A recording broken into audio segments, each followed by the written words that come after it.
Why are anti-gravity devices limited by material science? Imagine a future where floating cars and levitating buildings are everyday sights.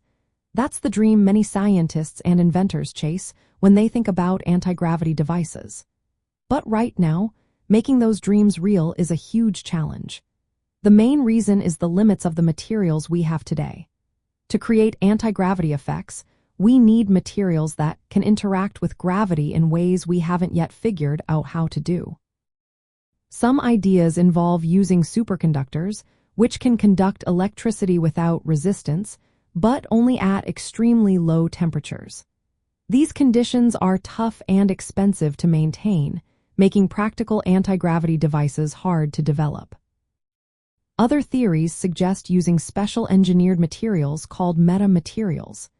These are designed to manipulate electromagnetic waves in unusual ways, but they only work with light and electromagnetic fields, not gravity directly. So, they can't produce true anti-gravity effects yet. Then there's the idea of exotic matter, which is hypothetical stuff with negative mass or energy. This kind of matter could theoretically counteract gravity, but no one has ever observed or created it in a lab. Without real exotic matter, building a device that can push or pull gravity is impossible.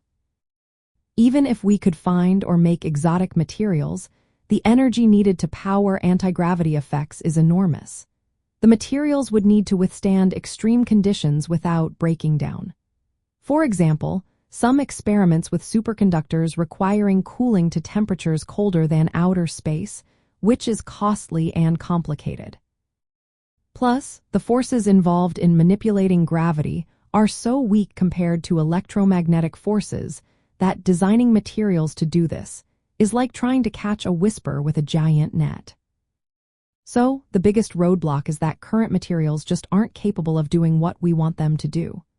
We need new states of matter, or entirely different materials that can influence gravity directly. Until scientists discover or invent these materials, anti-gravity devices will stay in the realm of science fiction and eccentric inventions. The idea of floating or flying without engines is exciting, but the materials science needed to make it happen is still out of reach. Without the right stuff, the dream of anti-gravity remains just that, a dream floating just beyond our grasp.